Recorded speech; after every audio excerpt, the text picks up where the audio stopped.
Los crímenes de la calle Morgue. ¿Cuál era el canto de las sirenas? ¿O qué nombre tomó Aquiles cuando se escondió entre las mujeres? Y aunque cuestiones difíciles no están fuera de toda conjetura. Sir Thomas Browne. Las facultades mentales, definidas como las analíticas, son en sí mismas muy poco susceptibles de análisis. Las apreciamos únicamente en sus efectos. Sabemos de ellas, entre otras cosas, que son siempre para su poseedor, cuando las posee de una manera poco ordinaria, una fuente de vivísimos placeres. Así como el hombre fuerte se regocija en ejercicios que llamen sus músculos a la acción, el analista goza con esa actividad moral que desembrolla. Encuentra gusto hasta en las más triviales ocupaciones que pongan en juego su talento. Ama los enigmas, acertijos, jeroglíficos, exhibiendo en las soluciones de cada uno un grado de penetración que parece sobrenatural al vulgo. Sus resultados, obtenidos por la verdadera alma y esencia del método, tienen, a la verdad, todo el aspecto de la intuición. La facultad de resolución es probablemente muy vigorizada por los estudios matemáticos, y en particular por la importante rama de ellos que injustamente y solo por sus retrógradas operaciones ha sido llamada como por excelencia análisis. Pues calcular no es analizar. Un jugador de ajedrez, por ejemplo, hace muy bien lo uno sin lo otro. Se sigue de eso que el juego de ajedrez en sus efectos sobre el espíritu está erróneamente apreciado. No estoy escribiendo un tratado, sino un simple prefacio sobre una narración singular. Y estas son observaciones hechas a la ligera. Tendré, sin embargo, ocasión de mostrar que el alto poder del intelecto reflexivo es más decididamente y mejor ocupado por el humilde juego de damas que por toda la primorosa frivolidad del ajedrez. En este último, en que las piezas tienen diferentes y caprichosos movimientos con varios y variables valores, lo que es únicamente complejo, es tomado, error muy general, por profundo. La atención es puesta poderosamente en juego. Si se debilita un instante, se comete una torpeza, y las resultas son una pérdida o una derrota, siendo los movimientos posibles no solamente múltiples, sino complicados. Las probabilidades de tales torpezas son muchas, y en 9 casos sobre 10 es el más concentrado y no el más perspicaz el que gana. En las damas, al contrario, donde los movimientos son únicos y tienen poca variación, donde las probabilidades de la inadvertencia se hallan disminuidas y la simple atención dejada comparativamente sin empleo, todas las ventajas que obtiene cada parte son obtenidas por la más grande penetración.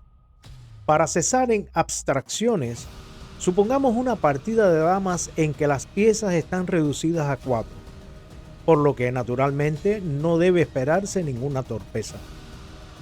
Es obvio que aquí la victoria puede ser decidida, siendo los jugadores de la misma fuerza, solamente por un movimiento hábil, resultado de algún gran esfuerzo de la inteligencia.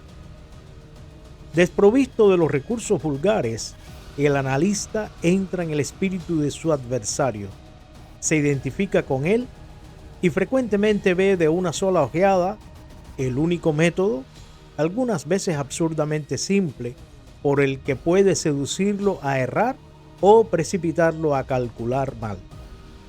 El whist ha sido largo tiempo citado por su influencia sobre lo que se llama poder calculador, y se han conocido hombres de la más notable inteligencia que parecían tomar una indecible delicia en él, evitando el ajedrez como un juego frívolo. Sin duda, no hay nada de naturaleza similar que ocupe más fuertemente a la facultad del análisis. El mejor jugador de ajedrez de la cristiandad puede ser poco más que el mejor jugador de ajedrez. Pero perfección en el whist implica capacidad para salir bien en cualquiera de las más importantes empresas en que el talento lucha con el talento. Cuando digo perfección, entiendo esa perfección en el juego que incluye conocimiento de todas las fuentes de que pueden derivar ventajas legítimas. Estas son no solo diversas, sino multiformes y existen frecuentemente entre profundidades de pensamiento inaccesibles a la comprensión común. Observar bien es recordar distintamente, y bajo ese punto de vista, el jugador de ajedrez que sea atento obtendrá éxitos en el whist, pues que las reglas de Hoyle, basadas en el simple mecanismo del juego, son fácil y generalmente comprendidas. Así, tener una memoria retentiva y proceder por el de libro son puntos comúnmente mirados como la suma total del buen juego. Pero es en las cuestiones fuera de los límites de la simple regla donde se manifiesta el talento del analista. Hace en silencio una multitud de observaciones y deducciones. Lo mismo quizás hacen sus adversarios, y la diferencia en la extensión del informe obtenido reposa no tanto sobre la validez de la deducción como sobre la cualidad de la observación. El conocimiento necesario es el de lo que se observa. Nuestro jugador no se ciñe absolutamente a un punto, y no porque el juego es el objeto, debe rechazar deducciones de las cosas externas al juego. Examina el aspecto de su compañero, comparándolo cuidadosamente con el de cada uno de sus adversarios. Considera el modo de juntar las cartas que tiene cada mano, contando a menudo triunfo por triunfo y honor por honor al través de las ojeadas que los poseedores lanzan sobre cada carta. Nota cada variación del rostro, así que el juego progresa, recogiendo un fondo de pensamientos, de las diferencias en la expresión de la certidumbre, de la sorpresa, del triunfo o de la pena. Por la manera de recoger una baza, juzga si la persona que lo efectúa puede hacer otra en la continuación de la partida. Reconoce lo que se juega fingidamente en el aire con que es arrojado el naipe sobre la mesa. Una palabra casual o inadvertida, una carta que se cae o se da vuelta por casualidad, con el acompañamiento de ansiedad o indiferencia en la mirada al ocultarla. El recuento de las bazas con el orden de su arreglo, embarazo, hesitación, vehemencia o trepidación. Todo proporciona a su percepción aparentemente intuitiva indicaciones sobre el verdadero estado del juego. Habiendo sido jugadas las 2 o 3 primeras manos, conoce a fondo el juego de cada uno y, desde entonces, reparte sus cartas con tan absoluta precisión de objeto como si el resto de la compañía hubiera dado vueltas las suyas. El poder analítico no debe ser confundido con la simple ingeniosidad, porque mientras el analista es necesariamente ingenioso, el hombre ingenioso es a menudo incapaz de análisis.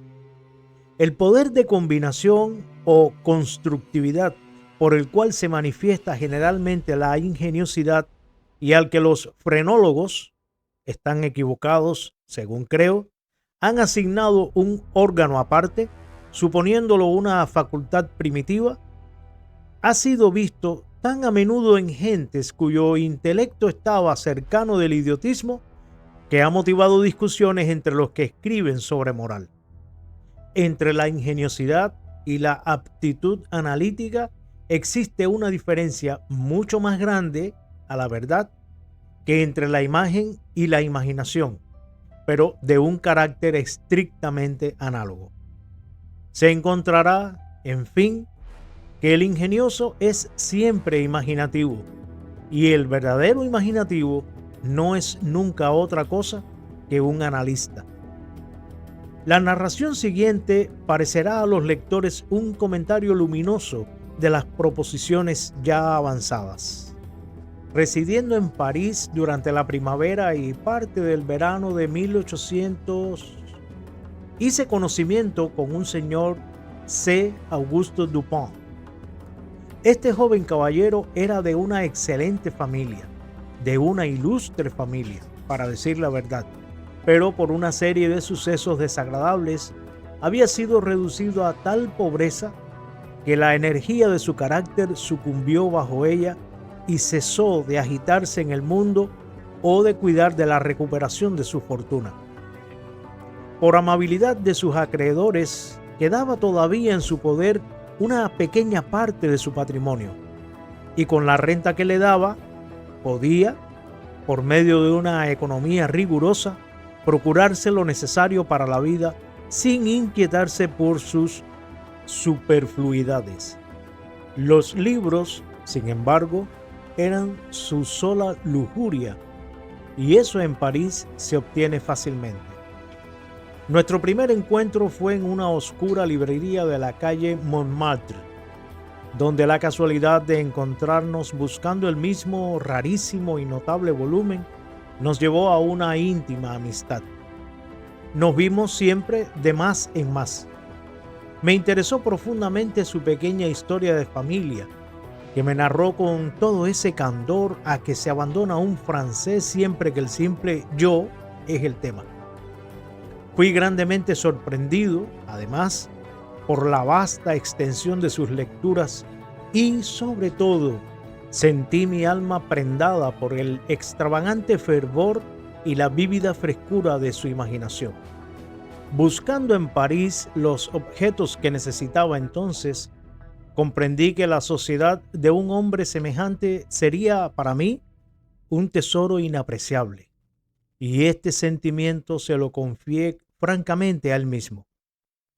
Fue, por último, decidido que viviríamos juntos durante mi permanencia en la ciudad, y como mis humanas circunstancias eran muy poco menos embarazosas que las de él mismo, me fue permitido arrendar y amueblar en un estilo conforme a la fantástica melancolía de nuestro carácter una grotesca y extravagante casa, desierta hacía mucho tiempo, gracias a supersticiones que no quisimos averiguar. Estaba situada en una solitaria porción del Boulevard Saint-Germain. Si la rutina de nuestra vida en aquel lugar hubiera sido conocida del mundo, se nos habría considerado como locos, aunque quizás como locos de inocente naturaleza. Nuestro aislamiento era completo. No admitíamos visitas. La localidad de nuestro retiro había sido ocultada como un secreto por mis antiguos compañeros, y hacía muchos años que Dupin había cesado de conocer o ser conocido de París. Existíamos entre nosotros solamente. Había un capricho en la imaginación de mi amigo, pues, ¿de qué otra manera podré llamarlo? Era apasionado de la noche por ella misma, y en esta extravagancia, como en todas las otras, caí pacíficamente, resignándome a sus desordenados caprichos con un perfecto abandono. La negra divinidad no podía habitar siempre con nosotros, pero la falsificábamos. Al primer albor de la mañana cerrábamos los macizos postigos de nuestra vieja casucha. Encendíamos un par de bujías que, fuertemente perfumadas, arrojaban una luz débil y lúgubre. Con ayuda de esto, sumergíamos nuestras almas en los sueños leyendo, escribiendo o conversando, hasta que éramos avisados por el reloj del advenimiento de la verdadera oscuridad. Entonces salíamos a la calle del Brazo, continuando los tópicos del día, vagando por todas partes hasta una hora avanzada, buscando entre las luces y sombras de la populosa ciudad esa multitud de excitantes mentales que la tranquila observación no puede procurar. En aquella época no podía menos de notar y admirar, aun cuando su rica idealidad me hubiera preparado a esperarlo, una habilidad analítica peculiar en Dupin.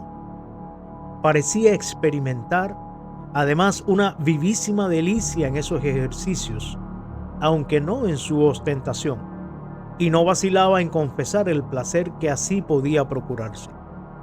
Se jactaba conmigo, con una sonrisita de satisfacción, de que muchos hombres tenían para él ventanas en sus pechos, y acostumbraba a dar a tales acciones pruebas inmediatas y sorprendentes de su íntimo conocimiento de mí mismo. Su aspecto en esos momentos era frío y abstraído.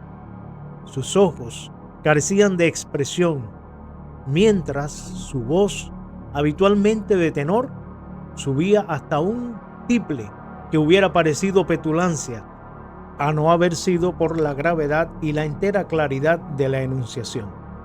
Observándole en esa disposición de ánimo, quedaba yo mismo meditando sobre la vieja filosofía de la doble alma, y me divertía en imaginar un doble Dupin, el creador y el analítico.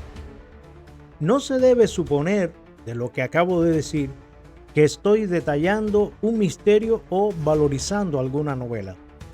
Lo que le he descrito acerca del francés era simplemente el resultado de una inteligencia excitada o acaso enferma. Pero un ejemplo hará comprender mejor el carácter de sus observaciones en esa época. Andábamos vagando una noche por una sucia calle en los alrededores del Palacio Real. Estando ambos aparentemente ocupados con algún pensamiento, ninguno había hablado una palabra durante un cuarto de hora, cuando menos. De repente, Dupin interrumpió el silencio. «Es un jovencito», dijo. «Esa es la verdad, y estaría mejor en el Théâtre des Variétés». «No puede haber duda de eso», repliqué inconscientemente y sin observar al principio, tan absorto estaba en mis reflexiones, la extraordinaria manera con que mi interlocutor había concordado con mi meditación. Un instante después, entré en mí mismo y mi sorpresa fue profunda. «Dupin», dije gravemente, «no puedo comprender esto. No vacilo en decir que estoy aturdido y que puedo apenas creer en mis sentidos. ¿Cómo es posible que usted pudiera conocer que estaba pensando en...?»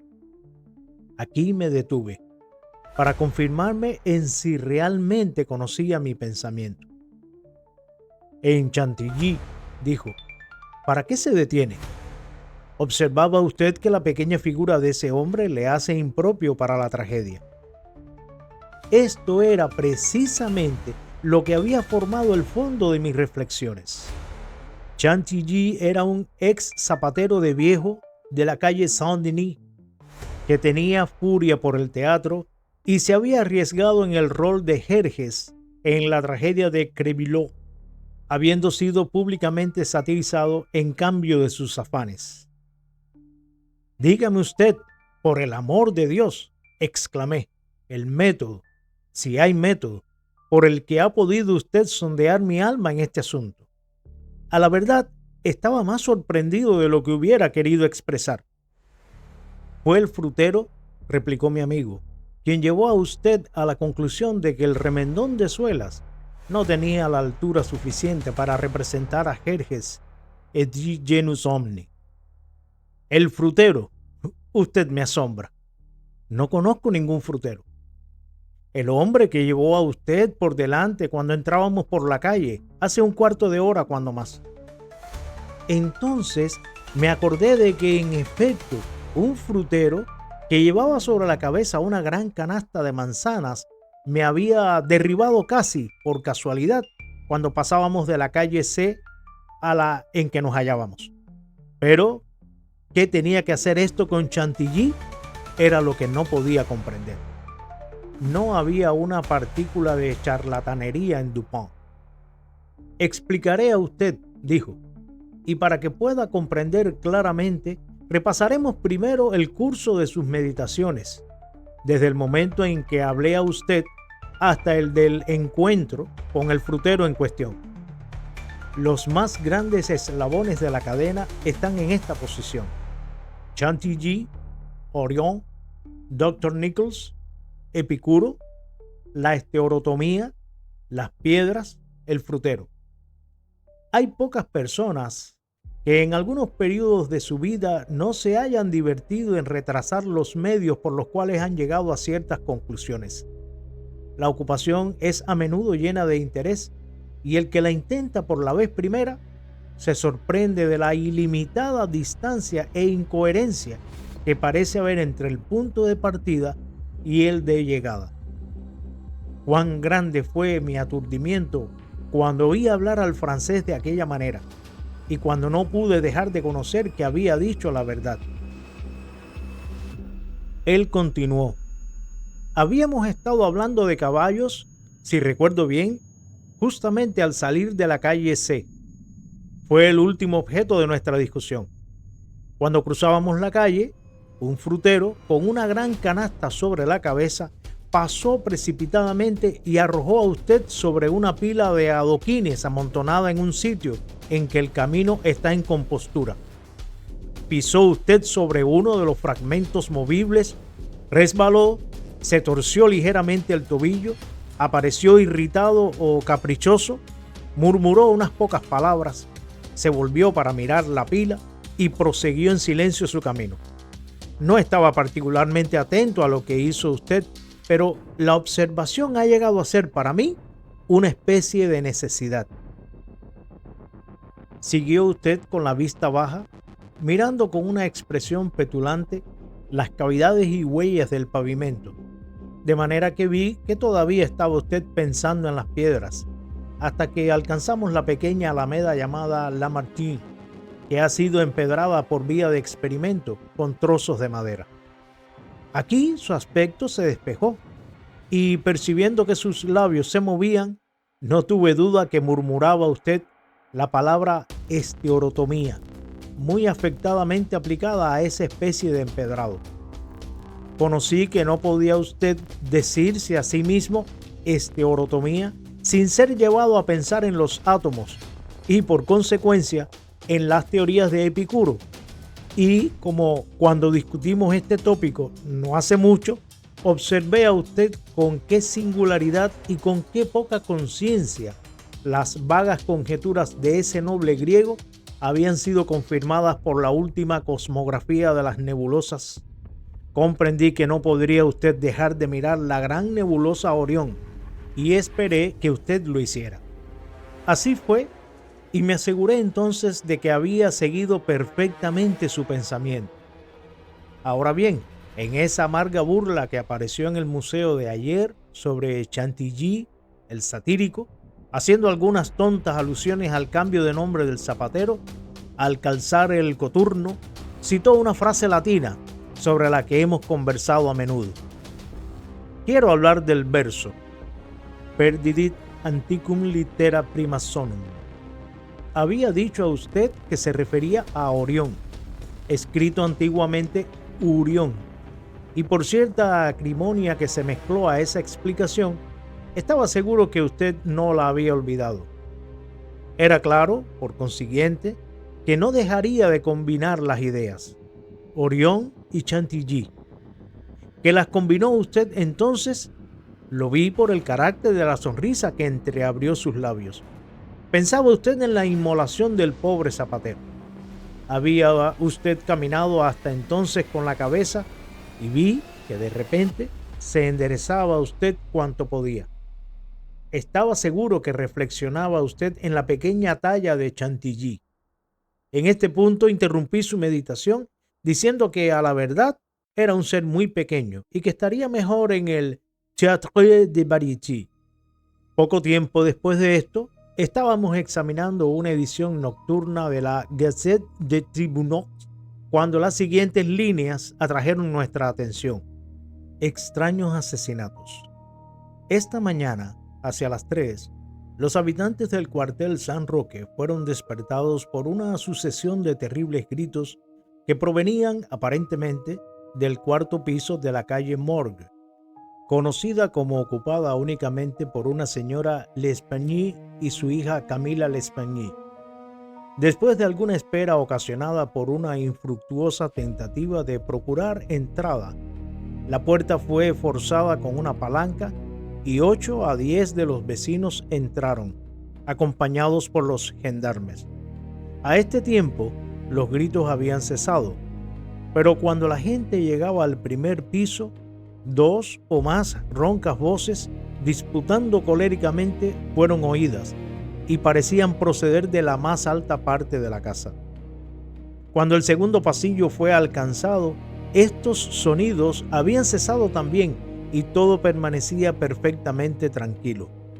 Los que buscaban se precipitaron de cuarto en cuarto. Al entrar a una ancha pieza en el cuarto piso, cuya puerta, encontrada cerrada y con la llave por dentro, fue abierta a la fuerza, se presentó ante los ojos de todos un horroroso y sorprendente espectáculo. La habitación estaba en el más extraño desorden, el mobiliario roto y dispersado en todas direcciones. Había solamente un lecho, y su colchón y ropas habían sido removidas y arrojadas al suelo. Sobre una silla había una navaja de barba manchada con sangre. En el suelo estaban 2 o 3 mechones de cabellos humanos, grises, también salpicados de sangre y pareciendo haber sido arrancados de raíz. Sobre el pavimento fueron encontrados 4 napoleones, un aro de topacio, 3 grandes cucharas de plata, 3 pequeñas de metal de argel y 2 bolsas conteniendo cerca de 4.000 francos en oro.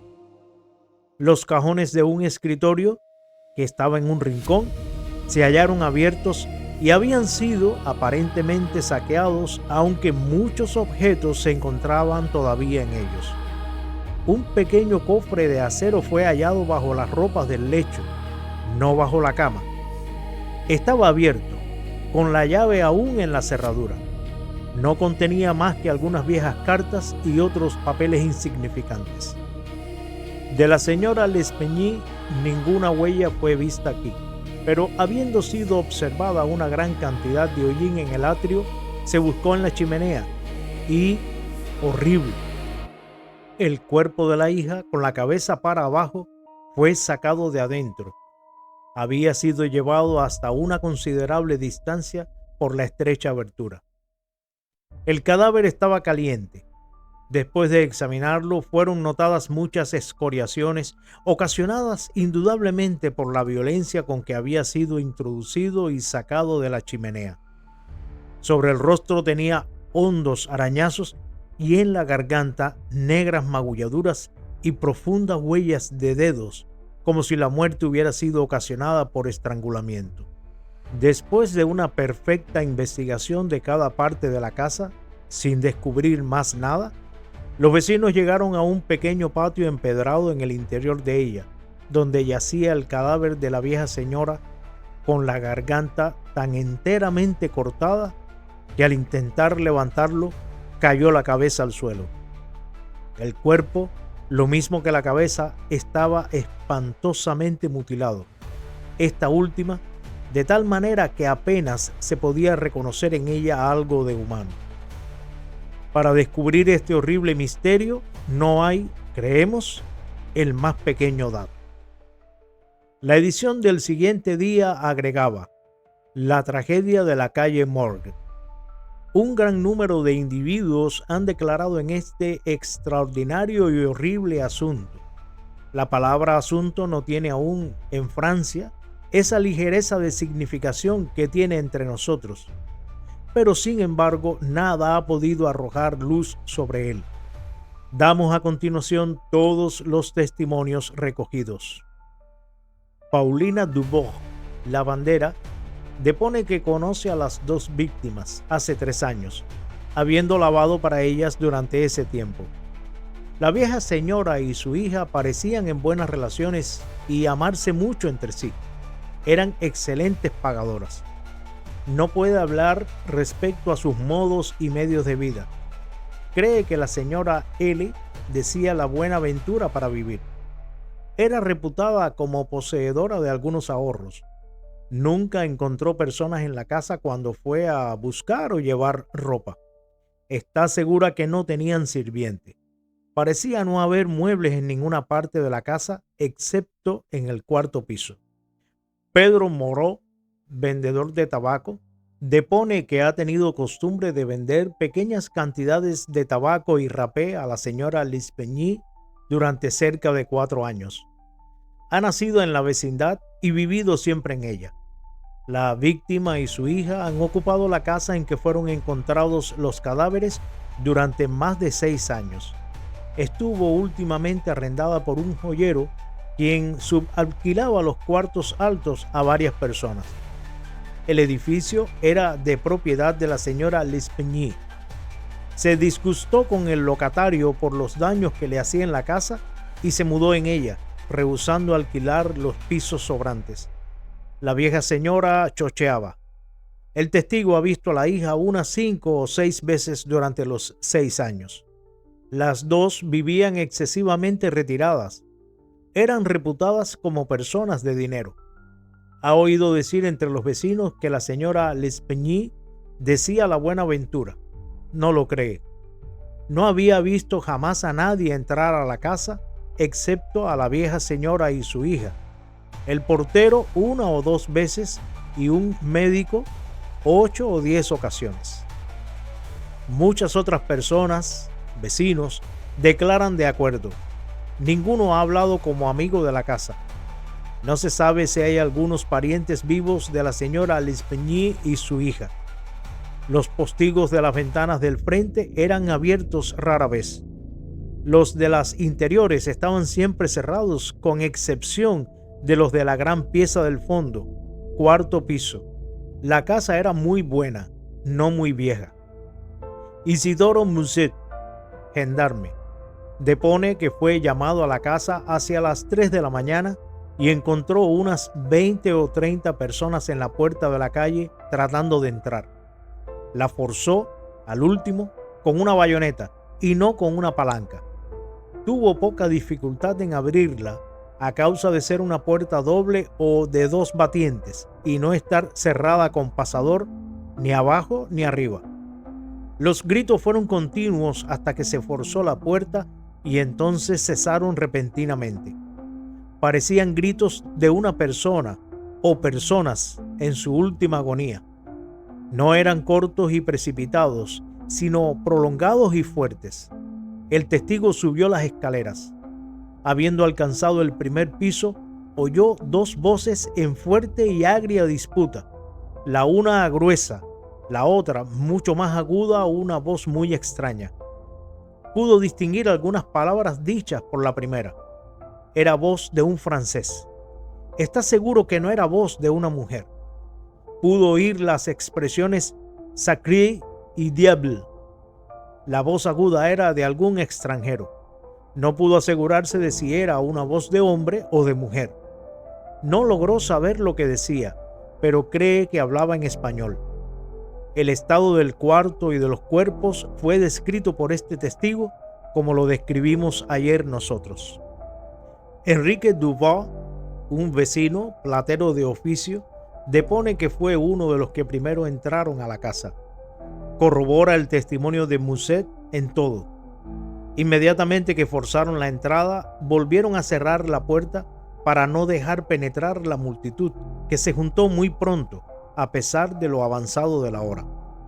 Este testigo cree que la voz aguda era de un italiano. Está cierto que no era la de francés. No puede asegurar que era una voz de hombre. Puede haber sido de una mujer. No conoce el idioma italiano. No pudo distinguir las palabras, pero está convencido por la entonación que el que hablaba era un italiano. Conocía a la señora L y su hija. Había conversado muchas veces con ambas. Está seguro que la voz aguda no era la de ninguna de las 2 víctimas. Odenheimer, hostelero. Este testigo se ofreció voluntariamente.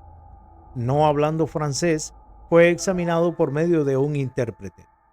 Ha nacido en Ámsterdam. Pasaba por la casa al tiempo de los gritos. Duraron algunos minutos, probablemente 10. Eran prolongados y fuertes, terribles y aflictivos. Fue uno de los que entraron a la casa. Corrobora los datos de los demás con una sola excepción. Está seguro que la voz aguda era de un hombre, de un francés. No pudo distinguir las palabras proferidas.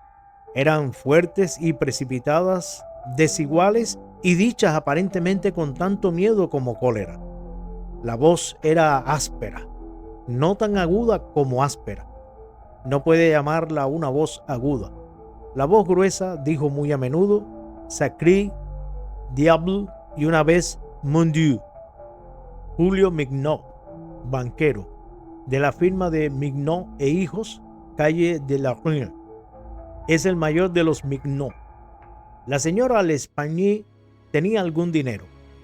Había abierto una cuenta con su casa en la primavera del año, 8 años antes. Hacía frecuentes depósitos de sumas pequeñas. No había girado un solo cheque hasta 3 días antes de su muerte, en que ella misma fue a pedir la cantidad de 4.000 francos. Esta suma fue pagada en oro y un dependiente la condujo hasta la calle Mort. Adolfo Le Bon, dependiente de Mignot e Hijos, depone que en el día ese, hacia las 12, acompañó a la señora L'Espanaye hasta su domicilio, con los 4.000 francos puestos en 2 bolsitas. Cuando la puerta fue abierta, la señorita L apareció y tomó de sus manos una de las bolsitas, mientras que la vieja señora hacía lo mismo con la otra. Entonces se despidió y se fue. No vio a nadie en la calle en ese momento. Es una calle cortada, muy solitaria. Guillermo Bird, sastre, depone que fue uno de los que entraron en la casa. Es inglés. Ha vivido en París 2 años. Fue uno de los primeros en subir las escaleras. Oyó las voces en disputa. La gruesa voz era de un francés. Logró entender algunas palabras, pero no las puede recordar todas. Oyó distintamente «Sacré» y «Nom Dieu». Había un ruido en ese momento como si algunas personas estuvieran luchando, un ruido de pelea y de desorden. La voz aguda era muy fuerte, más fuerte que la gruesa. Está seguro que no era la voz de un inglés. Parecía la de un alemán. Puede haber sido la voz de una mujer. No entiende alemán. 4 de los testigos nombrados más arriba fueron vueltos a llamar y depusieron que la puerta del cuarto en que fue encontrada la señorita L estaba cerrada por dentro cuando llegaron a ella. Todo se hallaba en perfecto silencio, ni murmullos ni ruidos de ninguna especie. Después que fue forzada la puerta, no se vio ninguna persona. Las ventanas del cuarto del fondo, como las del de enfrente, estaban cerradas y fuertemente sujetas por dentro. La puerta que conduce del cuarto de enfrente al corredor se encontraba cerrada, con la llave en el lado interno. Un cuartito, situado en el frente de la casa, en el último piso, al comenzar el corredor, fue hallado abierto con la puerta entornada. Esta pieza estaba llena de camas viejas, maletas y cosas por el estilo. Todo fue cuidadosamente reconocido y registrado. No hay una pulgada, un solo sitio de la casa que no haya sido objeto de prolijas investigaciones. Desollinadores fueron enviados a recorrer las chimeneas. La casa tenía 4 piezas, con desvanes. Una trampa que da al techo estaba clavada y asegurada. No parece haber sido abierta desde hace años. El tiempo corrido entre el momento en que se escucharon las voces que disputaban y la violenta apertura de la puerta del cuarto ha sido diferentemente apreciado por los testigos. Algunos lo hacen tan pequeño como 3 minutos, otros tan largo como 5. La puerta fue abierta con dificultad. Alfonso García, rentista, depone que reside en la calle Mort. Es español. Fue uno de los que entraron a la casa. No subió las escaleras. Es nervioso y tenía aprensión por las consecuencias si se agitaba. Oyó las voces en disputa. La voz gruesa era la de un francés. No pudo oír lo que dijeron. La voz aguda era de un inglés. Está seguro de ello. No entiende el inglés, pero juzga por la entonación. Alberto Montani, confitero, depone que estaba entre los primeros que subieron las escaleras. Oyó las voces en cuestión. La voz gruesa era de un francés. Distinguió algunas palabras. El que hablaba parecía reconvenir. No pudo entender lo que decía la voz aguda. Hablaba muy ligero y desigualmente. Cree que era voz de ruso. Corrobora lo dicho por los demás. Es italiano. No ha conversado jamás con un ruso. Varios testigos, vueltos a llamar, declararon que las chimeneas de todos los cuartos del último piso son muy estrechas para permitir pasar un cuerpo humano. Por desollinadores, quisieron decir los cepillos cilíndricos que emplean los limpiadores de chimeneas. Estos cepillos fueron pasados de arriba a abajo en todos los caños de la casa. No hay en los fondos ningún pasaje por el que se pueda haber descendido mientras los vecinos subían las escaleras. El cuerpo de la señorita L'Espanaye estaba tan firmemente metido dentro de la chimenea que no pudo ser sacado hasta que 4 o 5 hombres unieron sus esfuerzos con ese objeto. Pablo Dumas, médico, depone que fue llamado para examinar los cuerpos hacia la madrugada. Los dos estaban sobre una cama, en el cuarto que fue encontrada la señorita L'Espanaye. El cadáver de la joven presentaba muchas contusiones y escoriaciones. El hecho de haber sido introducido en la chimenea explicaba suficientemente esos fenómenos. La garganta estaba muy desollada. Había varios arañazos profundos justamente bajo la barba, como asimismo una serie de manchas lívidas que eran, a todas luces, la impresión de los dedos. La faz estaba horriblemente descolorida y los ojos saltados. La lengua había sido tronchada por la mitad. Una ancha contusión fue descubierta sobre la boca del estómago, producida aparentemente por la presión de una rodilla. En la opinión de M. Dumas, la señorita L'Espanaye ha sido ahogada por una o varias personas desconocidas. El cuerpo de la madre se hallaba horriblemente mutilado. Todos los huesos de la pierna derecha estaban más o menos destrozados. La tibia izquierda muy hendida, así como las costillas del mismo lado. Todo el cuerpo horriblemente contuso y descolorido. No es posible decir cuándo han sido inferidas las lesiones. Una pesada masa de madera o una ancha barra de hierro, una silla, cualquier arma ancha, pesada y obtusa puede haber producido tales resultados manejada por un hombre de gran fuerza. Ninguna mujer puede haber causado esas heridas con ninguna arma. La cabeza de la muerta, cuando fue vista por el testigo, estaba enteramente separada del cuerpo y se hallaba también muy destrozada. La garganta ha sido cortada evidentemente con algún instrumento muy afilado, a todas luces con una navaja de barba. Alexandre Etienne, cirujano, fue llamado con el señor Dumas para examinar los cuerpos. Corrobora el testimonio y las opiniones de su colega. Nada más de importancia fue descubierto, aunque muchas otras personas fueron interrogadas. Un asesinato tan misterioso y tan extraño en sus circunstancias no ha sido nunca cometido en París, si es verdad que ha habido asesinato en este caso.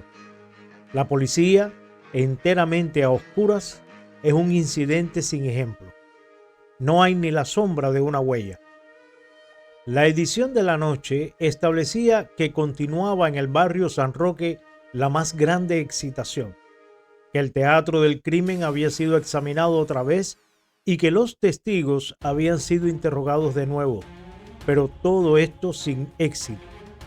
Un postscriptum, sin embargo, anunciaba que Adolphe Le Bon había sido encarcelado, aunque nada aparecía en él como sospechoso, fuera de los hechos ya detallados. Dupont parecía singularmente interesado en el progreso de este asunto. Al menos juzgaba yo eso de su aspecto, porque no hacía comentarios. Fue solamente después del anuncio de la prisión de Le Bon que me pidió mi parecer respecto a los asesinatos. Yo estaba acorde con todo París en considerarlos como un insoluble misterio. No veía medio por el que fuera posible seguir la pista a los asesinos. No debemos juzgar de los medios, dijo Dupont, por esta apariencia de indagación. La policía parisiense, tan alabada por su penetración, es astuta, pero nada más. No hay método en sus procedimientos, excepto el método del momento. Hace una vasta ostentación de medidas y frecuentemente son tan bien adaptadas al objeto propuesto que traen a la memoria a Mr. Jordan pidiendo su robe de chambre para oír mejor la música. Los resultados alcanzados por ellas son frecuentemente sorprendentes, pero por la mayor parte son efecto de la simple diligencia y de la actividad. Cuando estas cualidades son infructuosas, sus planes se frustran. Vidocq, por ejemplo, era un buen conjeturador y un hombre perseverante, pero faltándole instrucción, se engañaba continuamente por la demasiada intensidad de sus investigaciones. Perjudicaba su visión contemplando el objeto de muy cerca. Podía ver quizá 1 o 2 puntos con sin igual claridad, pero procediendo así necesariamente, no podía considerar el asunto como un todo. De manera que hay algo que puede llamarse ser demasiado profundo. La verdad no está siempre en un pozo. Los más importantes datos se hallan invariablemente en la superficie. La profundidad reside en los valles donde la buscamos y no es sobre la cúspide de la montaña donde se la encuentra. Los modos y fuentes de esta clase de error están muy bien retratados en la contemplación de los cuerpos celestes.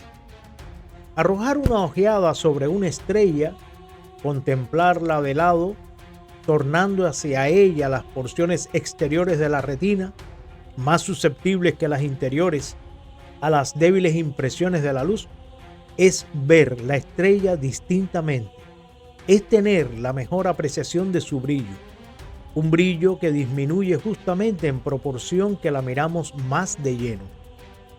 Un gran número de rayos caen sobre el ojo en el último caso, pero en el primero hay la más refinada aptitud para la percepción.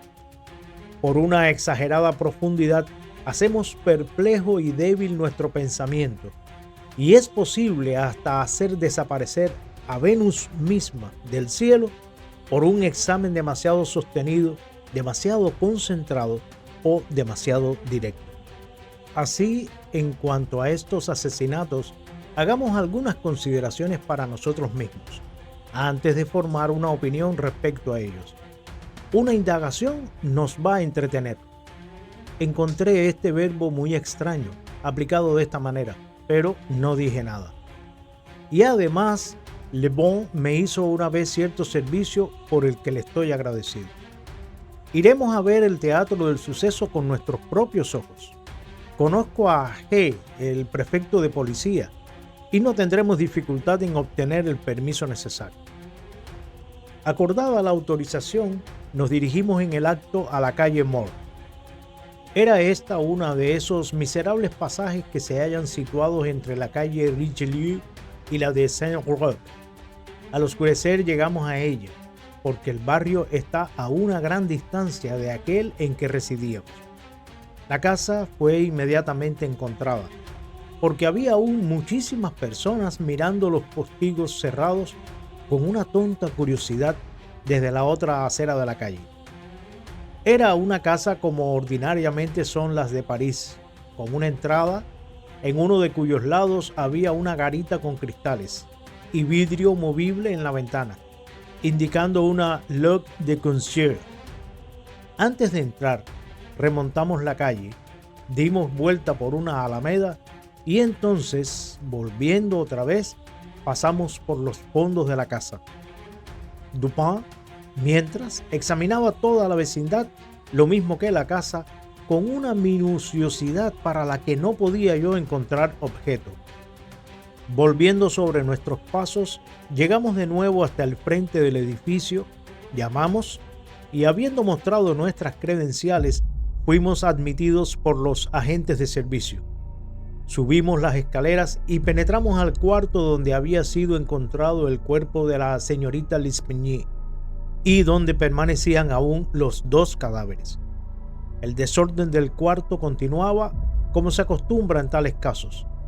No vi nada que no hubiera sido constatado por la Gazette des Tribunaux. Dupin examinó todo, hasta los cuerpos de las víctimas. Después fuimos a los otros cuartos y al patio. Un gendarme nos acompañaba por todas partes. Aquel examen nos ocupó hasta la noche en que nos fuimos. En el camino hasta casa, mi compañero se detuvo por un momento en la oficina de un diario. He dicho que los caprichos de mi amigo eran múltiples y que je le ménage, para esta frase no hay ningún equivalente en inglés. Fue su humour abandonar toda conversación respecto al asesinato hasta cerca de las 12 del día siguiente. Entonces me preguntó repentinamente si no había observado algo de singular en el teatro del asesinato. Había no sé qué en su manera de dar énfasis a la palabra singular que me hizo estremecer sin que comprendiera el motivo. No, nada de singular, dije, nada más que lo que ambos hemos visto constatado en el diario. La Gazette, replicó él, no ha penetrado, temo, el horror poco habitual del hecho. Pero desechemos las vanas opiniones de ese impreso. Me parece que este misterio es considerado insoluble por la misma razón que le haría ser mirado como fácilmente soluble. Quiero decir, por el carácter exagerado de sus rasgos distintivos. La policía está confundida por la aparente ausencia de motivo, no por el asesinato en sí mismo, sino por su atrocidad. Está aturdida, además, por la aparente imposibilidad de conciliar las voces que disputaban con los hechos de que no se encontró en los altos más que el cadáver de la señorita L'Espanaye y que no había medios de salir sin que los vecinos que subían las escaleras lo notaran. El extraño desorden del cuarto, el cuerpo embutido con la cabeza para abajo en la chimenea, la horrorosa mutilación del cuerpo de la vieja señora. Estas consideraciones, con las ya mencionadas y otras que no necesito detallar, han bastado para paralizar el poder, para derrotar completamente la alabada penetración de los agentes del gobierno.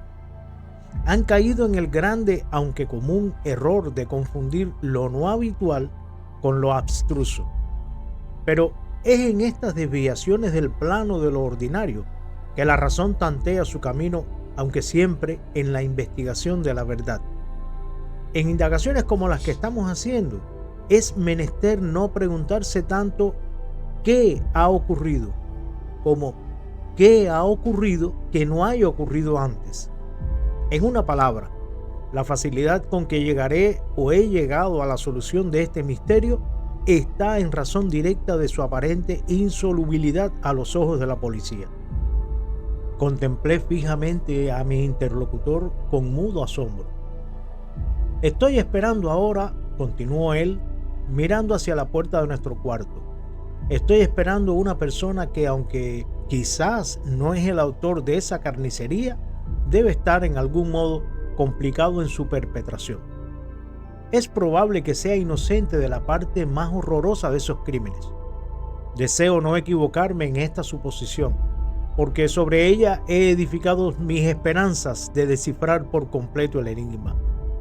Espero al hombre aquí, en esta pieza, de un momento a otro. Es cierto que puede no venir, pero la probabilidad es que vendrá. Si viniera, será necesario detenerlo. Aquí hay pistolas y ambos sabemos cómo se usan cuando llega la ocasión. Tomé las pistolas sabiendo apenas lo que hacía, creyendo a medias en mis oídos, mientras Dupin proseguía casi en un soliloquio.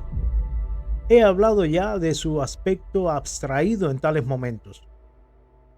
Sus pensamientos se dirigían a mí, pero su voz, aunque en manera alguna fuerte, tenía esa entonación que es comúnmente empleada cuando se habla a alguien desde una gran distancia. Sus ojos, sin expresión, miraban solamente a la pared. Que las voces oídas en disputa, dijo, por los que subieron las escaleras, no eran de mujer, está plenamente probado por las declaraciones. Esto nos ahorra toda duda respecto a la cuestión de si la vieja señora puede haber muerto a la hija y después haberse suicidado. Además, no hablo de esto, sino por el amor al método, porque la fuerza de la señora L'Espanaye hubiera sido absolutamente insuficiente para la tarea de meter su hija dentro de la chimenea de la manera como fue encontrada, y la naturaleza de los golpes inferidos a su persona hacen enteramente imposible la idea de la propia destrucción. El asesinato, por consiguiente, ha sido cometido por un tercer conjunto de personas, y las voces de este tercer conjunto fueron las oídas en disputa.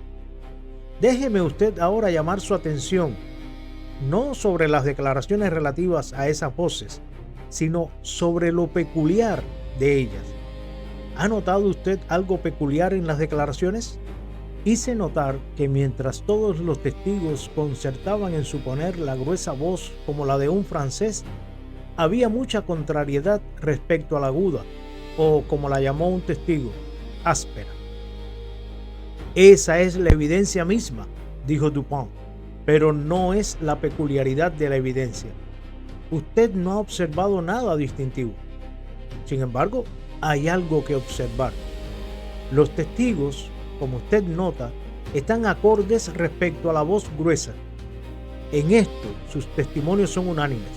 Pero sobre la aguda, la peculiaridad es no que desacuerdan, sino que cuando un italiano, un inglés, un español, un holandés y un francés intentan describirla, cada uno habla de ella como la de un extranjero. Cada uno está seguro que no era la voz de un compatriota. Cada uno la asemeja no a la voz de un individuo de alguna nación cuya lengua le fuera familiar, sino al contrario. El francés supone que era la voz de un español. Habría entendido algunas palabras si hubiera conocido el castellano. El holandés mantiene que era la de un francés, pero encontramos constatado que, no entendiendo el francés, este testigo fue examinado por medio de un intérprete. El inglés piensa que era la voz de un alemán y no entiende alemán. El español está seguro que era la de un inglés, pero juzga por la entonación únicamente, pues no conoce el inglés. El italiano cree que era la voz de un ruso, pero no ha conversado jamás con un ruso. Un segundo francés difiere además con el primero y es positivo para él que la voz era de un italiano, pero no conociendo esa lengua, está como el español convencido por la entonación. Cuán extraña y poco habitual debe haber sido realmente esta voz sobre la que puede haberse producido un testimonio como este, en cuyos tonos extranjeros naturalizados de las 5 grandes divisiones de Europa no han podido reconocer ninguno que les sea familiar, absolutamente familiar. Usted dirá que puede haber sido la voz de un asiático, de un africano. Ni los asiáticos ni los africanos abundan en París, pero sin rechazar la deducción, quiero llamar la atención de usted simplemente sobre 3 puntos. La voz es llamada por un testimonio áspera más bien que aguda. Es representada por otros como rápida y desigual. Ningunas palabras, ningunos sonidos parecidos a palabras son mencionados como comprensibles por los testigos. No sé, continuó Dupin, qué impresión puedo haber hecho de esta manera sobre el entendimiento de usted, pero no vacilo en decir que deducciones legítimas hasta de esa porción del testimonio la porción que respecta a las voces gruesa y aguda, son en sí mismas suficientes a engendrar una sospecha que puede dar dirección a los progresos en la investigación del misterio. Digo deducciones legítimas, pero mi pensamiento no está expresado por completo con esa frase. Quería decir que las deducciones eran los únicos medios propios y que la sospecha procede inevitablemente de ellas como el único resultado. ¿Cuál es la sospecha? Sin embargo, no puedo precisarlo todavía. Deseo solo demostrar a usted que en cuanto a mí, era suficientemente eficaz para dar una forma definida, una cierta tendencia a mis investigaciones en el teatro del crimen. Transportémonos ahora imaginativamente a ese teatro. ¿Qué buscaremos primero en él? Los medios de salida empleados por los asesinos. No es demasiado decir que ninguno de nosotros cree en intervenciones sobrenaturales. La señora y señorita L'Espanaye no han sido destruidas por espíritus. El asesino es material y ha escapado materialmente. Ahora, ¿cómo? Afortunadamente no hay más que un modo de razonar sobre el punto, y este modo debe guiarnos a una conclusión definida. Examinemos uno por uno los medios posibles de salida. Es claro que los asesinos estaban en el cuarto donde fue encontrada la señorita L'Espanaye, o al menos en el cuarto contiguo, cuando los vecinos subieron las escaleras.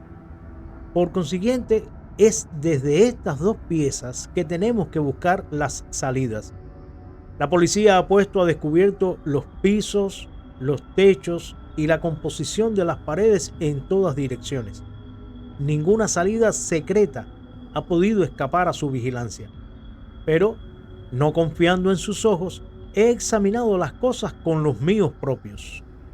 No había en realidad salidas secretas. Las dos puertas que conducen de los cuartos al corredor estaban perfectamente cerradas, con las llaves en el lado interior. Veamos las chimeneas. Aunque de la anchura ordinaria hasta 8 o 10 pies por arriba del atrio, no pueden permitir en su extremidad la salida de un gato grande.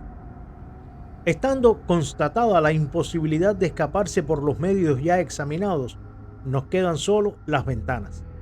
Por las del cuarto del frente, nadie puede haber huido sin ser visto por la multitud apiñada en la calle.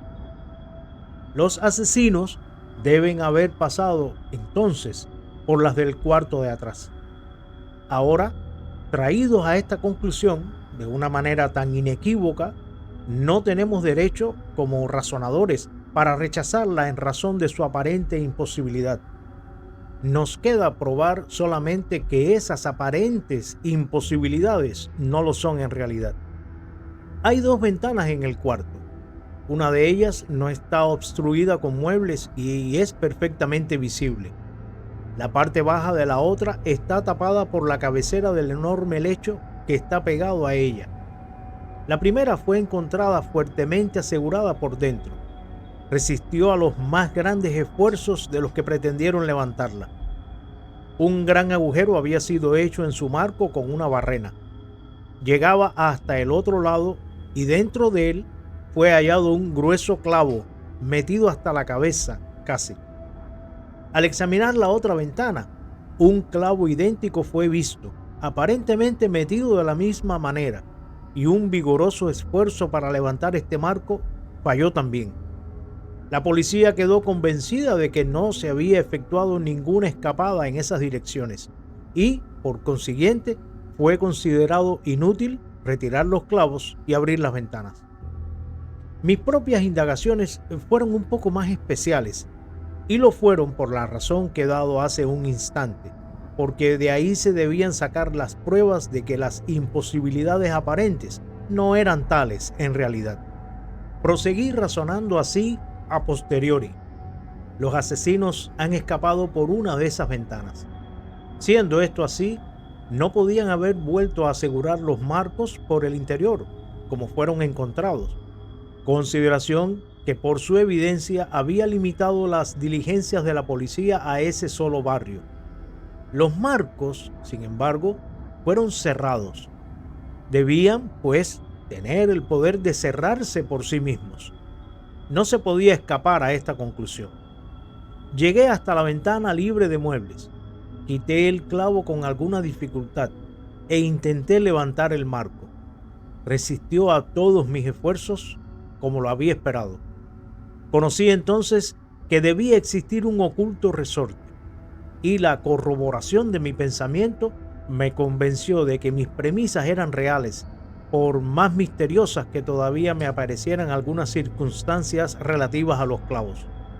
Una cuidadosa investigación me hizo encontrar bien pronto el escondido resorte. Lo apreté y, satisfecho de mi descubrimiento, me abstuve de levantar el marco.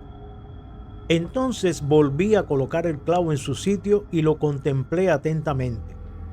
Una persona, al salir por la ventana, podía haberla cerrado de nuevo y el resorte hubiera calzado, pero el clavo no habría podido ser puesto en su lugar. La conclusión era clara y limitaba de nuevo el campo de mis pesquisas. Los asesinos debían haber escapado por la otra ventana. Suponiendo entonces que sobre cada marco había un resorte idéntico, como era probable, debía haber alguna diferencia entre los clavos, o al menos entre los modos de su colocación. Habiendo subido al armazón del lecho, registré minuciosamente el segundo marco por sobre la cabecera de la cama. Pasando mi mano por detrás de ella, encontré bien pronto y oprimí el resorte, que era, como había supuesto, igual a su vecino. Después lo miré. Era tan grueso como el otro y aparentemente metido de la misma manera, hundido casi hasta la cabeza. Usted diría que yo estaba confundido, pero si usted piensa eso, es porque no ha comprendido la naturaleza de las inducciones. Para usar una frase de juego, sporting phrase, no había cometido todavía una sola falla. No había perdido la pista un solo instante. No había hendiduras en ningún eslabón de la cadena. Había seguido el secreto hasta su último punto, y este punto era el clavo. Tenía, toda la apariencia de su compañero de la otra ventana. Pero este hecho era absolutamente nulo, por más concluyente que pareciera ser, enfrente de esta consideración, que allí, en ese punto, terminaba la huella conductora. Algún defecto, dije, debe haber en el clavo. Lo toqué, y la cabeza, con casi un cuarto de pulgada de la espiga, se quedó entre mis dedos. El resto de la espiga estaba en el agujero hecho con la barrena, dentro del cual se había roto. La fractura era vieja, pues los bordes estaban incrustados de moho y había sido causada aparentemente por un martillazo que había sujetado en la superficie del marco la cabeza del clavo. Coloqué cuidadosamente la cabeza en el agujero de donde la había extraído y la semblanza con un clavo entero fue completa. La rajadura era invisible. Apretando el resorte, levanté poco a poco el marco algunas pulgadas. La cabeza del clavo se levantó con él, permaneciendo firme en su lecho. Cerré la ventana y el clavo volvió a aparecer como si estuviera entero. El enigma hasta aquí estaba descifrado. El asesino había escapado por la ventana que daba sobre el lecho, cayendo por sí misma después de su salida, o quizá cerrada a propósito, había sido asegurada por el resorte y fue la retención de este resorte el que la policía había equivocado con la del clavo, siendo así consideradas inútiles las investigaciones ulteriores. Seguía la cuestión de saber cómo había descendido. Sobre este punto había quedado satisfecho con el paseo que di con usted alrededor del edificio. Cerca de 5 pies y medio más abajo de la ventana hay una cadena de pararrayos. Desde allí hubiera sido imposible para cualquiera el alcanzar solo el alféizar. Observé, sin embargo, que los postigos del cuarto piso eran de esa clase especial llamados ferrades por los carpinteros parisienses, una clase raramente empleada en nuestros días, pero que pueden verse a menudo en las viejas casas de Lyon y de Bordeaux. Son de la forma de una puerta ordinaria, de una batiente, no de dos, excepto en esto: en la mitad inferior están enrejados con alambre, ofreciendo así un excelente asidero para las manos. En el caso presente, estos postigos son de 3,5 pies de ancho. Cuando los vimos desde los fondos de la casa, estaban los dos entreabiertos, es decir, haciendo ángulo recto con la pared. Es probable que la policía, lo mismo que yo, examinara la parte trasera de la casa, pero si es así, mirando esos ferrats en la línea de su anchura, como debe haberlo hecho, ¿no percibió la gran anchura misma? O en todo caso, no la tomó en la debida consideración. Estando convencida de que ninguna salida podía haberse efectuado por ese lado, debe haber hecho en él un examen muy ligero. Era claro para mí, sin embargo, que el postigo perteneciente a la ventana a que daba la cabecera del lecho podía, si se le abría enteramente a lo largo de la pared, alcanzar hasta 2 pies de la cadena del pararrayos. Era también evidente que por medio de un extraño grado de actividad y valor se podía haber efectuado una entrada por la ventana desde el pararrayos. Alcanzando a la distancia de 2,5 pies, supongo el postigo abierto en toda su extensión, un ladrón podía haber encontrado un firme asidero en el enrejado de que hablé antes. Abandonando su punto de apoyo, el pararrayos, asegurando sus pies contra la pared y largándose intrépidamente desde allí, podía haber atraído el postigo hasta cerrarlo, y si imaginamos la ventana abierta en ese momento, podía hasta haber llegado al interior del cuarto. Quiero que usted recuerde especialmente que he hablado de un extraño grado de actividad como requisito para el éxito en tan aventurada como difícil acción.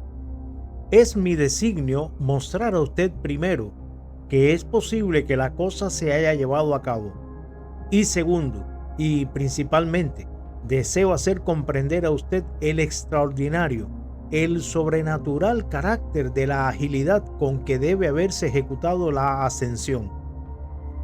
Usted dirá sin duda, usando el lenguaje de la ley, que para aclarar un caso debía más bien evaluar en menos de su valor real que insistir sobre la entera estima de la actividad requerida en este asunto. Esta puede ser la práctica judicial, pero no es la costumbre de la razón. Mi único objeto es la verdad. Mi propósito inmediato es inducir a usted a que coloque en justa posición esa extraordinaria agilidad de que acabo de hablar, con esa singular voz aguda o áspera, desigual, sobre cuya nacionalidad no se han encontrado dos personas acordes siquiera, y en cuya pronunciación no se ha descubierto el acto de silabificar. A estas palabras, una vaga e informe concepción del pensamiento de Dupont atravesó mi inteligencia. Parecía estar sobre el límite de la comprensión, sin poder comprender, como los hombres que a veces se hallan en el borde de un recuerdo sin poder recordar, sin embargo.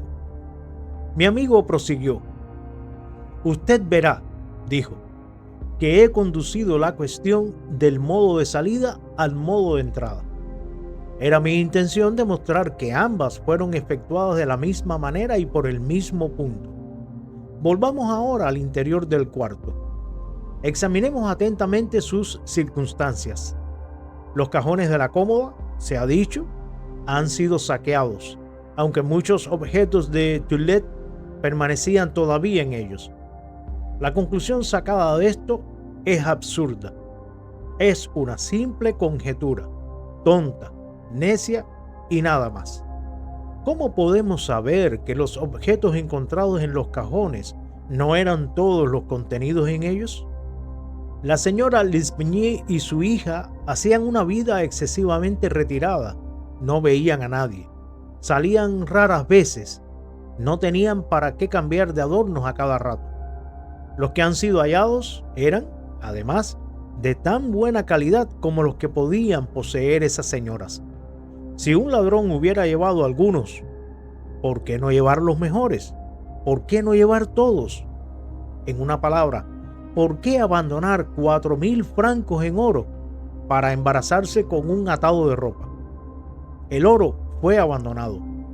Casi toda la suma mencionada por el señor Mignot, el banquero, fue recogida en sacos sobre el pavimento. Deseo, por consiguiente, apartar de la inteligencia de usted la desatinada idea de motivo engendrada en los hombres de la policía por las declaraciones que hablan de dinero entregado en la puerta de la casa. Coincidencias 10 veces tan notables como esta, la entrega de dinero y asesinato cometido dentro de los 3 días sobre la persona que lo recibió, vemos sucederse todos los días de nuestra vida, sin atraer ni momentáneamente nuestra atención. Las coincidencias en general son grandes obstáculos en el camino de esa clase de pensadores que han sido educados de tal manera que no conocen sino la teoría de las probabilidades. Esa teoría a la cual los más gloriosos objetos de las investigaciones humanas deben las más gloriosas ilustraciones. En el presente caso, si el oro hubiera desaparecido, el hecho de su entrega 3 días antes habría importado algo más que una coincidencia. Podía haber corroborado la idea de motivo, pero bajo la circunstancia real del caso, si podemos suponer al oro el motivo de este crimen, debemos también imaginar al perpetrador tan vacilante como un idiota para haber abandonado su oro y su motivo todo junto. Guardando ahora firmemente en el cerebro los puntos hacia que he llevado la atención de usted, esa voz especial, esa extraña agilidad y esa sorprendente ausencia de motivo en un asesinato tan singularmente atroz como este, examinemos el crimen en sí mismo. Aquí hay una mujer estrangulada por la fuerza de las manos y metida en una chimenea con la cabeza para abajo. Ordinariamente los asesinos no emplean medios semejantes para matar. Todavía menos ocultan así los cadáveres. En la manera de introducir el cuerpo en la chimenea, usted admitirá que hay algo excesivamente exagerado, algo irreconciliable con lo natural de las acciones humanas, hasta cuando suponemos a los autores los más depravados de los hombres. Piense usted, además, cuán grande debe haber sido la fuerza del que metió el cuerpo en la chimenea tan violentamente que muchas personas juntas bastaron apenas para sacarlo. Volvamos ahora hacia las otras pruebas de esa fuerza extraordinaria. En el suelo había espesos mechones, muy espesos mechones de cabello humano. Habían sido arrancados de raíz. Usted sabe la gran fuerza que se necesita para arrancar así de la cabeza solamente 20 o 30 pelos juntos. Usted vio esos mechones tan bien como yo. Sus raíces, horroroso espectáculo, estaban adheridas a fragmentos del cuero cabelludo, prueba segura del prodigioso poder empleado para desarraigar quizá 500.000 de una sola vez. La garganta de la vieja señora estaba no solamente cortada, sino que la cabeza se hallaba separada del cuerpo. El instrumento era una simple navaja. Deseo que considere usted también la brutal ferocidad de estos crímenes. De las magulladuras de la señora L'Espanaye no hablo. El señor Dumas y su excelente colega, el señor Etienne, han declarado que eran infligidas por algún instrumento obtuso, y hasta ahí esos caballeros no se han equivocado. El instrumento obtuso es claramente la piedra del pavimento del patio, sobre la que ha caído la víctima desde la ventana próxima al lecho. Esta idea, por más simple que pueda parecer ahora, ha escapado a la policía por la misma razón que le escapó la anchura de los postigos, porque a causa de la presencia de los clavos, su percepción estaba herméticamente cerrada a la posibilidad de que las ventanas hubieran sido abiertas jamás. Si ahora, en adición a todas estas cosas, ¿ha reflexionado usted sobre el raro desorden del cuarto, Hemos ido tan lejos como para combinar las ideas de una agilidad sorprendente, una fuerza suprahumana, una ferocidad brutal, una carnicería sin motivo, una grotesquerie en horror, absolutamente ajena a la humanidad, y una voz extraña en tono a los oídos de los hombres de muchas naciones y privada de silabificación distinta o inteligible. ¿Qué resulta, pues, de todo esto? ¿Qué impresión he hecho sobre su imaginación de usted?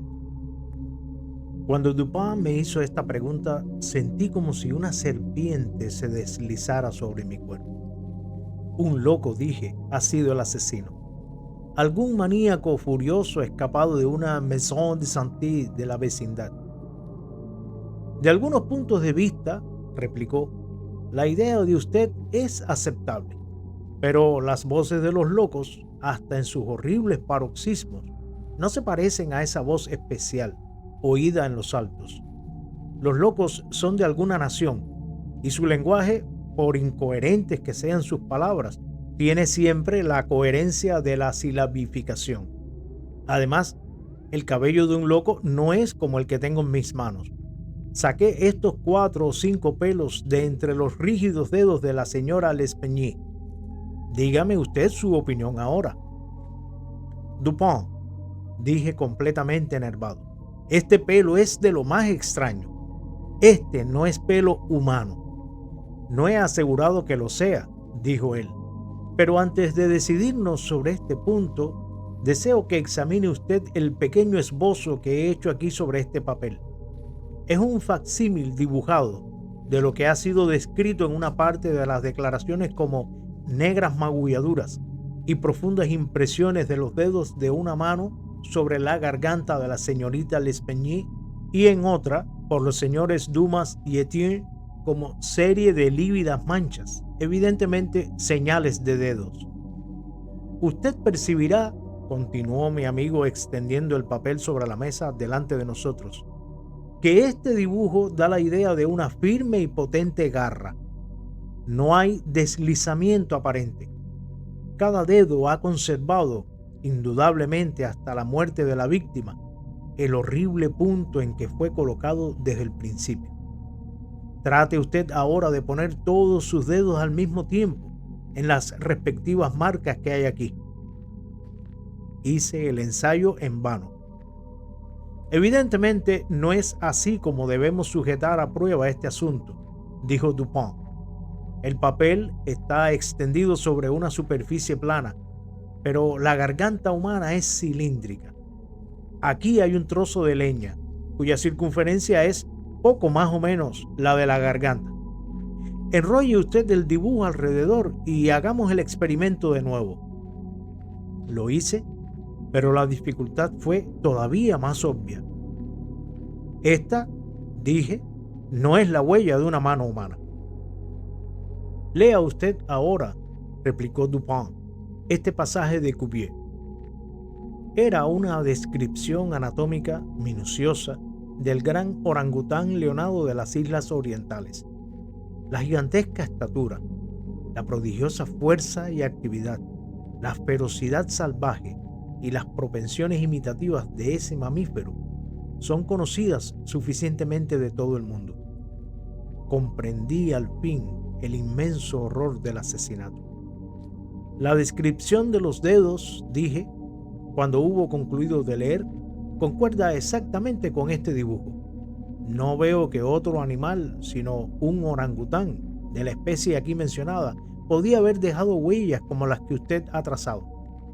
Este mechón de pelo leonado es, además, idéntico en carácter al de la bestia descrita por Cuvier.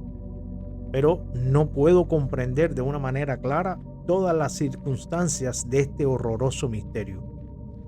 2 voces fueron oídas en disputa, y una de ellas era incuestionablemente la voz de un francés. Cierto, y usted recordará una expresión atribuida casi unánimemente por los declarantes a esa voz, la expresión Mon Dieu. Con relación a las circunstancias averiguadas, ha sido perfectamente caracterizada por uno de los testigos, Montani, el confitero. como una expresión de reconvención o reproche. Sobre esas dos palabras he edificado principalmente mis esperanzas de una completa solución del asunto. Un francés tiene conocimiento íntimo del misterio. Es posible, a la verdad, es hasta más que probable que sea inocente de toda participación en los sangrientos sucesos de que nos ocupamos.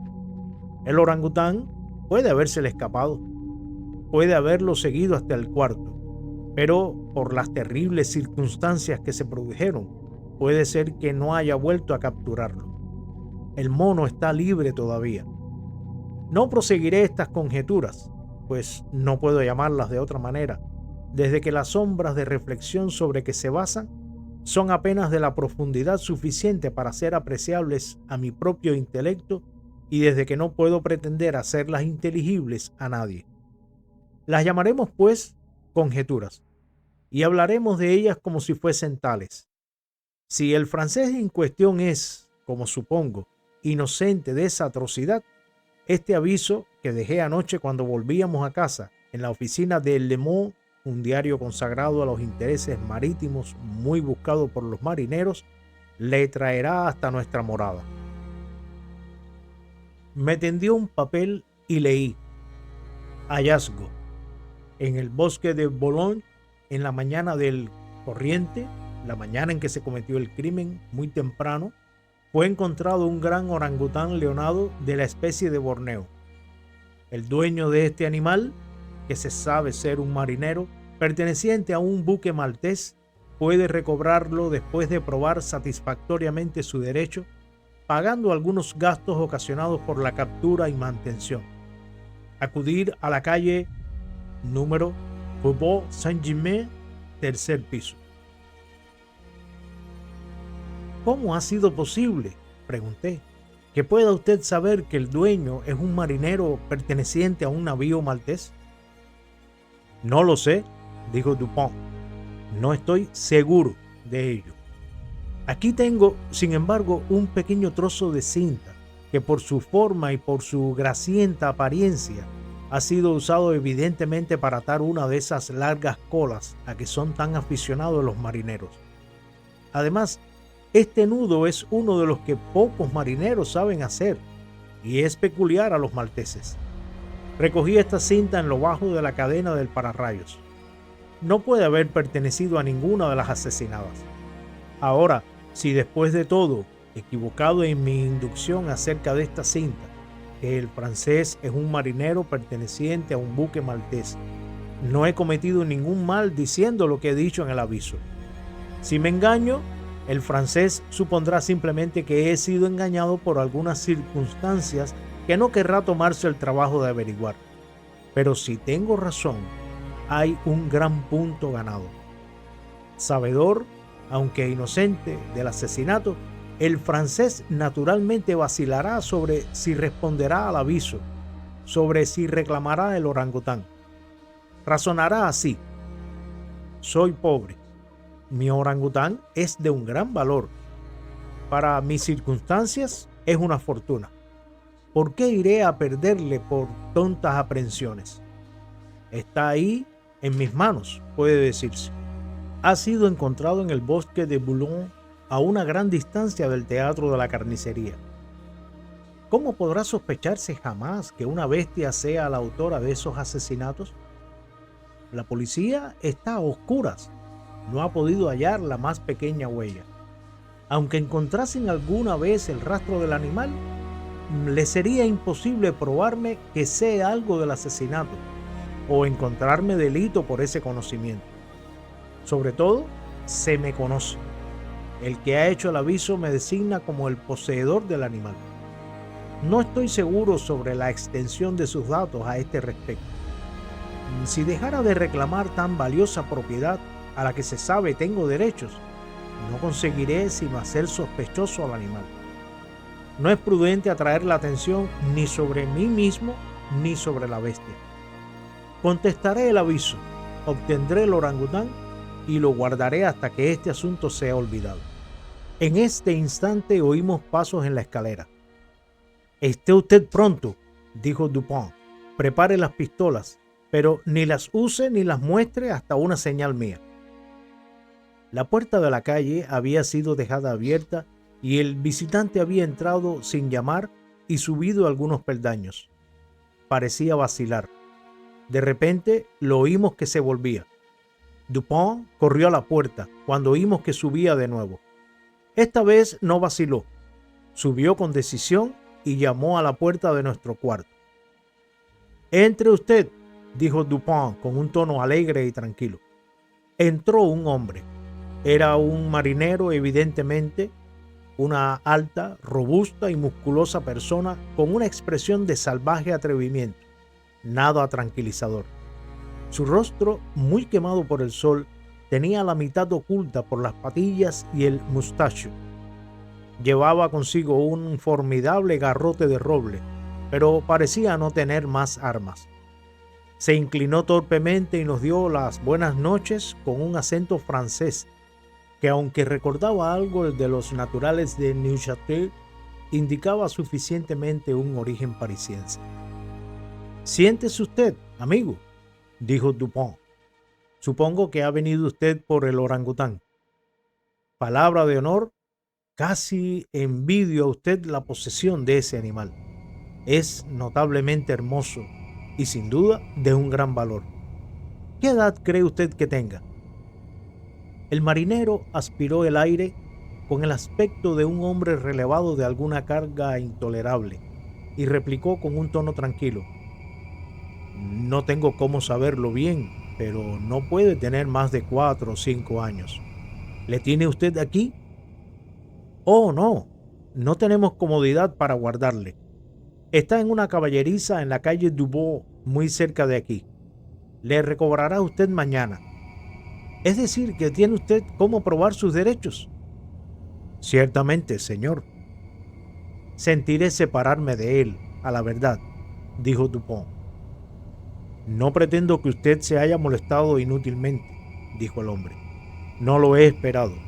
Estoy dispuesto a pagar un premio por el hallazgo del animal. Un premio razonable, se entiende». «Bien», replicó mi amigo, «es muy justo seguramente. Déjeme usted pensar, ¿qué me convendrá tener? Ah, le diré a usted, mi premio será este. Me dará usted todos los datos que posea acerca de los crímenes de la calle Morgue». Dupont dijo estas últimas palabras en un tono muy alto y con mucha tranquilidad. Con la misma serenidad fue hasta la puerta, la cerró y guardó la llave en su bolsillo. Sacó enseguida una pistola de su pecho y sin la menor violencia la puso sobre la mesa. El rostro del marinero se coloreó como si hubiera estado luchando con una sofocación. Se enderezó sobre sus pies repentinamente y empuñó su garrote. Pero un segundo después cayó en su asiento, temblando y con la expresión de la muerte en su fisonomía. No habló ni una palabra. Le compadecía yo desde el fondo de mi corazón. «Amigo mío», dijo Dupont con voz bondadosa, «usted se alarma sin necesidad. No tenemos ninguna intención dañada. Empeño a usted mi honor de caballero y de francés de que no pretendemos hacer a usted ningún mal. Sé perfectamente bien que usted es inocente de las atrocidades de la calle Morgue. Eso no quiere decir, sin embargo, que niegue que usted está algo complicado en ellas. De lo que acabo de decir, usted puede comprender que he tenido medios de información sobre este asunto, que no se habría usted imaginado jamás. La cuestión es esta. Usted no ha hecho nada que debiera ser ocultado. Nada, ciertamente, que le haga culpable. No se puede acusar a usted ni siquiera de robo, habiendo podido robar con impunidad. Usted no tiene nada que ocultar. No hay razón de hacerlo. Por otro lado, está usted compelido por los principios del honor a confesar todo lo que sabe. Un hombre se halla preso, acusado del crimen cuyo perpetrador puede ser indicado por usted. El marinero había recobrado su presencia de ánimo en gran parte, mientras que Dupont profería esas palabras, pero había desaparecido su aspecto de tranquilidad. Que Dios me ayude, dijo después de una breve pausa. Voy a decir a usted todo lo que sé sobre este asunto, aunque no espero que usted crea en la mitad de lo que diga. Sería un loco si lo hiciera. Sin embargo, soy inocente y haré una sincera confesión aunque deba morir enseguida. Lo que nos narró fue en sustancia lo siguiente. Había hecho últimamente un viaje al archipiélago indio. Unas cuantas personas se bajaron en Borneo con objeto de hacer una excursión por recreo en el interior del país. Entre ellas iba él. Junto con otro compañero habían capturado al orangután. Habiendo muerto ese compañero, el animal llegó a ser de su exclusiva propiedad. Después de grandes dificultades ocasionadas por la intratable ferocidad del cautivo durante el viaje de regreso, consiguió por último alojarlo convenientemente en su propia residencia en París, donde, para no atraer la desagradable curiosidad de los vecinos, le escondió con cuidado durante algún tiempo hasta que sanó de una herida en una mano causada por una astilla de madera a bordo. Su última intención era venderlo. Volviendo a su casa de una francachela de marineros en la noche, más bien en la mañana del asesinato, encontró al animal en su propia alcoba, en la que había entrado violentamente por un pequeño gabinete en el cual, según se había creído, estaba sólidamente sujeto. Con una navaja de barba en la mano y enteramente lleno de jabón el rostro, se había sentado frente a un espejo y trataba de afeitarse, operación que había observado sin duda en su amo, espiándolo por la cerradura del gabinete en que estaba prisionero.